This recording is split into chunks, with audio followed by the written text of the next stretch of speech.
The coffee machine on the 31st floor made a specific sound at 7:12 every morning. A low pressurized hiss followed by 3 deliberate clicks.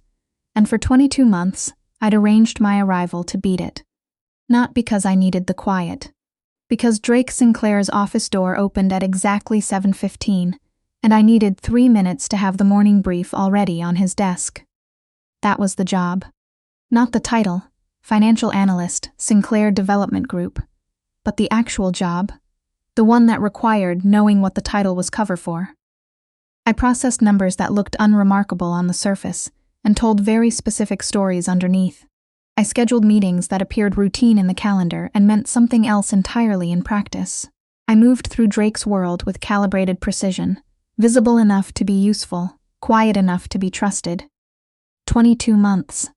I knew which elevator he preferred, the southeast corner, because the northeast one ran a half-second slow on the doors, and he'd never say so, but I'd watched him choose it over 300 times. I knew he drank his coffee black, no exceptions, from a ceramic mug his mother had given him that lived in the second drawer of his credenza and never went in the office dishwasher. I knew that when the cords in his jaw tightened, the meeting was about to go sideways, and when he went very, very still, it already had. I did not know why. On a Tuesday in March, I arrived at my desk to find a cream-colored envelope sitting beside my keyboard. No sender, no postage, just my name in handwriting I didn't recognize, unhurried, deliberate, the kind that takes its time on purpose. Inside was a card, heavy stock, no logo, and tucked inside the card was a $500 Nordstrom gift card, and 5 words in the same careful hand. For the woman who brightens this building. Below that, a single initial, V. I sat down slowly. I didn't have anyone in my life who left anonymous gifts. I hadn't mentioned a birthday to anyone at the office. I turned the envelope over twice, looking for something I'd missed.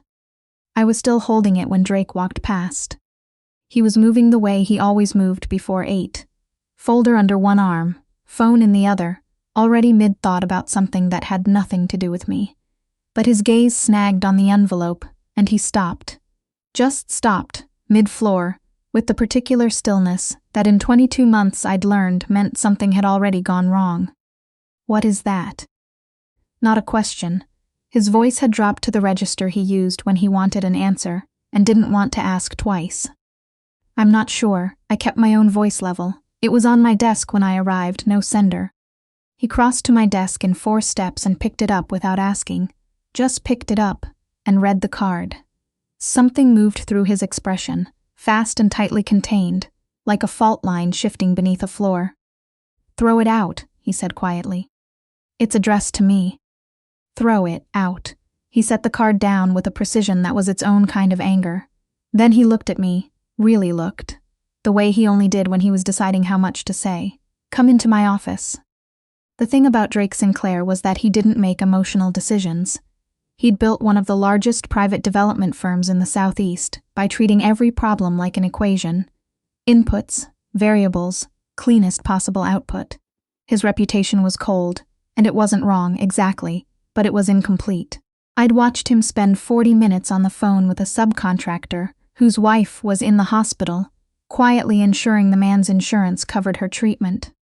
I'd watched him dismantle a competitor's deal at the knees without raising his voice once. He was not without feeling. He simply kept feeling in a place the rest of the world couldn't locate. Which made his reaction to a card on my desk, the jaw, the stillness, those 2 flat words, difficult to explain away as professional concern. I followed him in and closed the door. He was already at the windows when I turned around, hands clasped behind his back, looking out at Atlanta waking up below the glass. I'd learned to wait. The envelope was sent by Victor Crane, he said without turning. The name meant nothing to me. Should I know who that is? His father is Howard Crane, Crane Property Group, commercial development, primarily Southeast Corridor. Legitimate company, on paper. He paused. 3 years ago, his father and I were in negotiations on a mixed-use project in Midtown.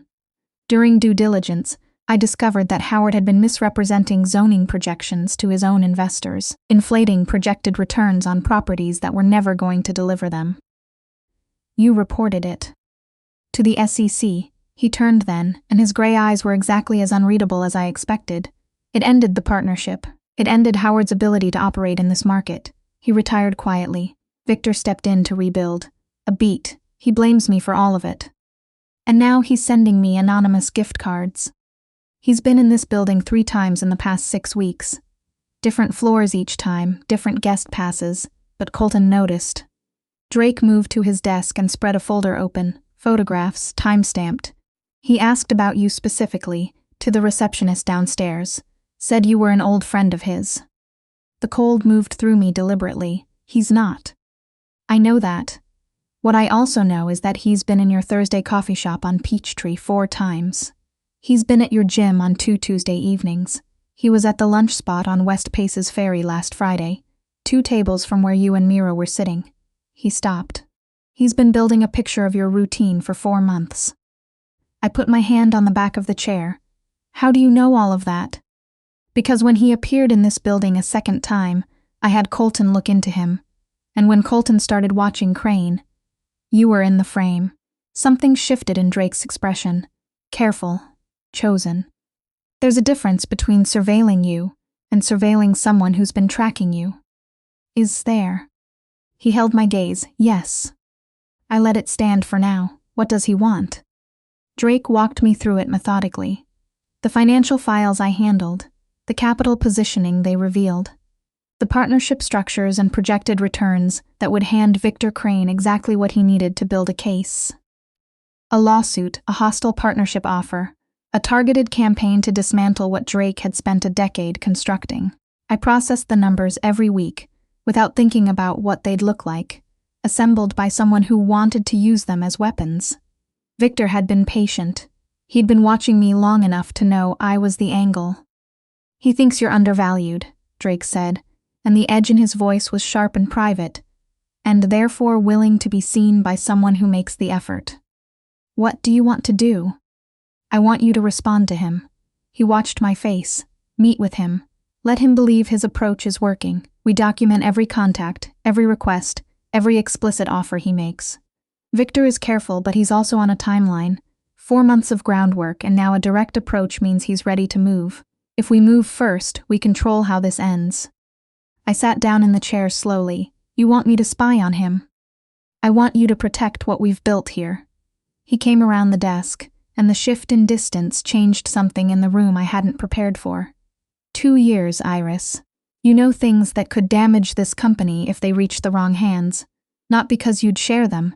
I know you wouldn't. But because Crane is skilled at finding angles. Right now, you're an angle he thinks is open. And if I refuse? Then I handle Victor Crane directly. The words were quiet, unremarkable in tone, but the implication inside them was not. Which would be less clean for everyone involved. I thought of the contractor who'd tried to double bill and found himself unable to work in 3 states. I thought of the word directly and what it meant in a man like Drake's vocabulary. I have conditions, I said. The surprise on his face was small and fast. Go ahead. You tell me everything, not the curated version. If I'm walking into something on your behalf, I need the full picture. I held his gaze. And when this is over, we have a real conversation. About whatever this is between us, I let that sit. Because what you've been doing for 22 months, the elevator at night, the background checks on every security rotation on this floor, having Crane surveilled the moment he looked at me twice. That is not standard employment practice, and I think we both know it. The silence lasted long enough that I thought I'd miscalculated. Agreed, he said, and his voice had changed, lower, both conditions. Colton ran 2 preparation sessions with me before I met Victor. How to wear an earpiece so it wasn't visible, how to signal if something went wrong, how to position myself at a restaurant table to give the team clean sight lines. Reed briefed me on the Crane family's history in the development world, their methods, their legal exposure, the specific questions Victor would likely use to probe whether I was a viable source. Drake sat through all of it with barely concealed tension, interrupting with additional scenarios, worst-case contingencies, fallback plans for the fallback plans. The night before the meeting, when everyone else had gone, he found me in the conference room, still reading over Victor's file. You don't have to do this, he said from the doorway. Yes, I do. I set the folder down. Your other option ends with someone getting hurt. This is cleaner. Nothing about this is clean. He came into the room and closed the door. I'm sending you to dinner with a man who's been watching you for months. That's not clean, Iris. That's calculated risk with your safety as the variable. So let me carry the risk, I said. I can handle it. I know you can handle it. Something rougher came through in his voice. That's not the problem. The problem is that I'll be 3 blocks away trying to remember that you're capable, instead of doing what every instinct I have is telling me to do. Which is... He looked at me for a long moment. Find a different solution. There isn't one, I said, and you know it. I stood up. Trust me. He crossed the room, and what he did was not put his hands on my face or make promises. He just stood close, the way he'd been pointedly not standing for 22 months, and said, I do trust you. It's Crane I don't trust. That's enough, I said. That's the whole point. Victor Crane chose a rooftop restaurant in Buckhead.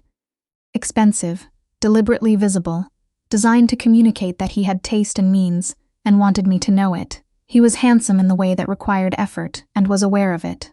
He spent 40 minutes on small talk, drew out my professional frustrations with careful leading questions, listened with the focused attention of someone who'd learned that women open up when they feel genuinely heard.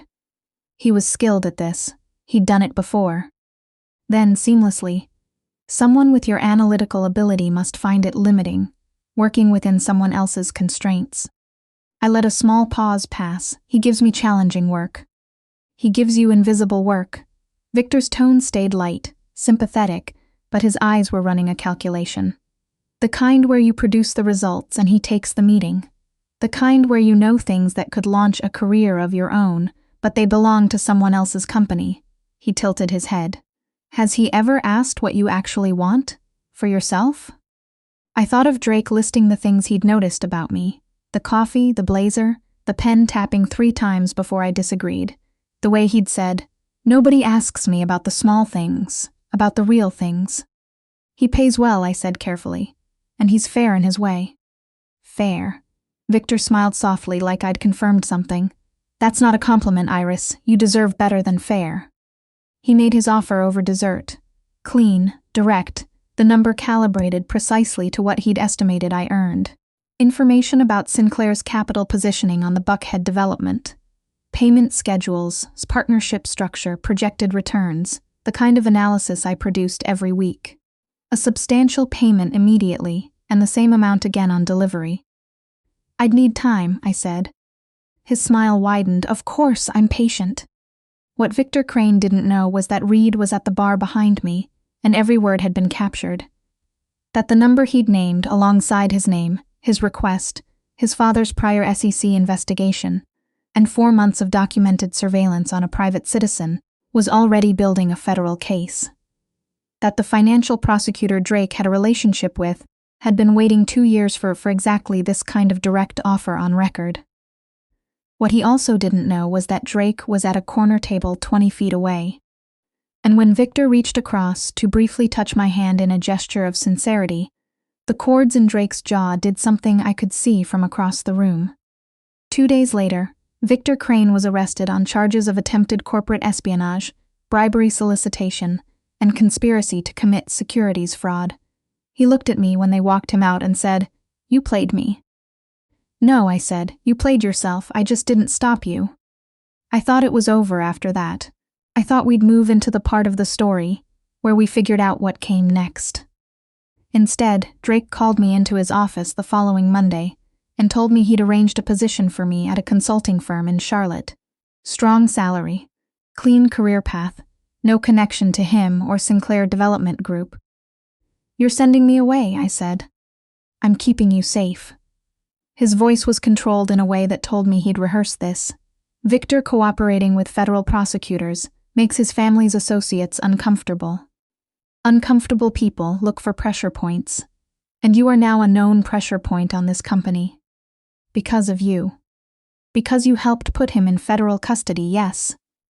And because anyone paying attention understands that you matter to me. He didn't flinch from saying it. Which makes you useful to people who want leverage against this company. I looked at him for a long moment. Drake, look at me. He did. You're not protecting me, I said quietly. You're protecting your control. You're afraid of what happens if something goes wrong while I'm close, so you're removing the variable. That's not the same thing as keeping me safe. And you know the difference. The crack in his expression was small, fast, but I saw it. I've lost everyone who mattered, he said, and his voice was different now, stripped of the management. My mother at 19, my business partner at 32. Every person I've let close has cost me something I couldn't recover, and I know that's not rational. I know it's not a reason to. He stopped. Started again. I love you, Iris. That's why I want you to go. Because I love you and I can't think straight about you. And that is genuinely dangerous in my world. Then stop thinking straight about it alone, I said. I moved around his desk, something I'd never done in 22 months, and stood in front of him. Tell me all of it, not what you think I can handle, the real thing, and then let me decide. He sat down. That alone told me how much it cost him, and he talked. An hour. The real architecture of what Sinclair Development Group had been in the early years, and what he'd rebuilt it into. The gray areas that had been darker. The favors he'd called in, and the lines he'd redrawn since. The reason he'd reported Howard Crane instead of walking away. Because he'd watched his own father take the easy route his whole life, and had made a decision at 26 about who he was going to be instead. When he finished, I said, "You've been trying to be better than what you were handed." Trying, he looked up, not always getting there. Nobody always gets there. I sat on the edge of his desk, deliberately, and let the informality of it say what I didn't need to say out loud. I've been watching you work for 2 years. I see what you do when you think no one's tracking it. You are trying, and it matters, and I am not going to Charlotte. Iris. I chose this, I said. You, this job, this world, with full information. Not because I was maneuvered. Not because of power dynamics. Because I sat here and listened to everything you just told me, and I'm still on your desk. I held his gaze. Stop making decisions for both of us. Let me carry my own risk.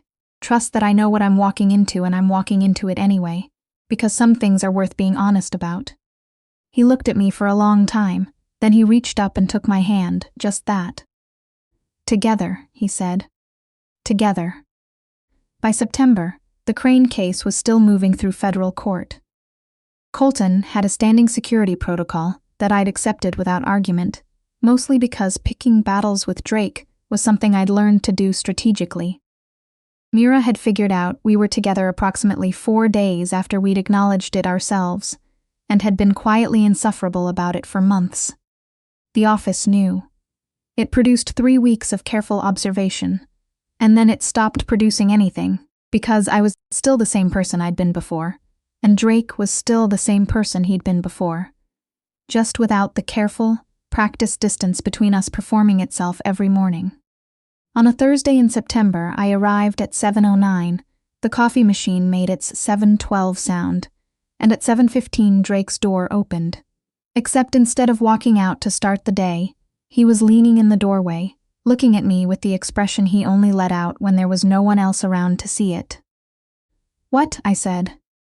"Nothing." He came to my desk, picked up my mug, handed it to me. I looked down. He'd already added the 3rd sugar packet. "You're impossible," I said.